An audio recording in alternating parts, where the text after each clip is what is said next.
ஒரு பெரிய நகைச்சுவை நடிகர் அவர்கிட்ட கேட்கப்பட்ட கேள்வி ரேடியோவில் ரொம்ப வருஷங்களுக்கு முன்னாடி என்ன கேள்வினா, உங்களுக்கு கிடைக்க வேண்டிய பாராட்டுதல், வாழ்த்துக்கள், அவார்டு இதெல்லாம் வேற ஒருத்தருக்கு போகுது, உங்கள் கண்ணு முன்னாடியே போகுது, அது உங்கள் மணலில் எப்படின்னு கேட்குறாங்க. அதுக்கு அந்த நகைச்சுவை நடிகர், ஒரு பெரிய நகைச்சுவை நடிகர், அவர் பதில் சொல்கிறாரு. அவர் யாருன்னு நான் பின்னாடி சொல்கிறேன். நான் அதை பற்றி நான் கவலைப்பட மாட்டேன் சார். ஒரு கட்டடம் கட்டுறாங்க, வீடு கட்டுறாங்க, சோறு எலும்பு உயரம் அதிகமாகிட்டே போகும். அப்போ என்ன பண்ணுவாங்க, ஒரு சாரம் கட்டுவாங்க, சவுக்கு கட்டை, அந்த குறுக்கு பழையெல்லாம் போட்டுட்டு சாரம் கட்டி அதன் மேலே இன்னும் வேலை பார்ப்பாங்க. வேலை பார்த்து சோறு எலும்பிடும். அதுக்கடுத்து கலவை பூசுறதுக்கு அதே தான், அந்த சாரத்தில் நின்று அந்த கலவை சட்டி கை மாறும். சித்தாள் கொத்தனார்னு வேலை பார்ப்பாங்க. அவங்களுக்கு எந்த வித பயமும் இருக்காது. அந்த சாரம் நம்மளை கீழே தள்ளி விட்டுருணும் பயமே இல்லாமல் ரொம்ப சர்வசாரமாக அது மேலே நின்று வேலையை பார்த்து முடிச்சுடுவாங்க. அதுக்கடுத்து சவர் ரெடியாகும், பெயிண்டர்ஸ் வருவாங்க. வீடே ரெடியாயிரும், பெயிண்டர்ஸ் வருவாங்க.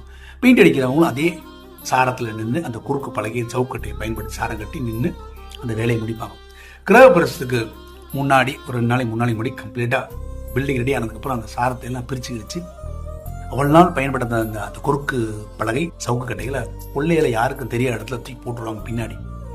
கிரகப்பிரவேசத்துக்கு முதல் நாளோ அன்னைக்கு அதிகாலையிலையோ இங்கிருந்தோ இந்த கட்டடத்துக்கு சம்பந்தம் இல்லாத இங்கிருந்தோ ஒரு வாழைத்தோட்டத்தில் விளைந்த ஒரு வாழை கொலையை கொண்டு வந்து மங்களகரம்னு சொல்லி அதை தான் வீட்டு முன்னாடி வைப்பாங்க. அந்த கட்டடத்துக்கு அதுக்கும் சம்மந்தமே இருக்காது, எந்த உதவியும் பண்ணியிருக்காது அந்த கட்டடத்துக்கு, அதை வைப்பாங்க. கிரகப்பிரவேசம்ல கிராண்டாக முடிஞ்சிடும். கிரகப்பிரவேசம் முடிந்த அடுத்த நாள் இந்த வாழைக்கொலை வச்ச வாழைக்கொலை தொங்கிடும், கிழிஞ்சு நாராக தொங்கிடும் ஒரு மாதிரி. அதை எடுத்து அப்படியே குப்பை தொட்டியில் போட்டுருவாங்க. ஆனால் அந்த வீட்டுக்கு பின்னால தூக்கி வீசி எறியப்பட்ட, யாருக்கும் தெரியக்கூடாது தூக்கி வீசி எறியப்பட்ட அந்த சவுக்கு கட்டைகளும் குறுக்கு படைகளும் தன்னுடைய பயணத்தை தொடர ஆரம்பிச்சிடும். வேறொரு கட்டடம் கட்டுவதற்கான தன் பயணத்தை தொடர ஆரம்பித்துவிடும். நான் குப்பையில் எரியப்படும் வாழையாக இருக்க விரும்பவில்லை, பயணத்தை தொடர விரும்பும் சவுக்கு கட்டையாகவோ அல்லது குறுக்கு பலகையாகத்தான் இருக்க விரும்புகிறேன்னு சொன்னாராம். எவ்வளோ அர்த்தமுள்ள வார்த்தை பார்த்தீங்களா?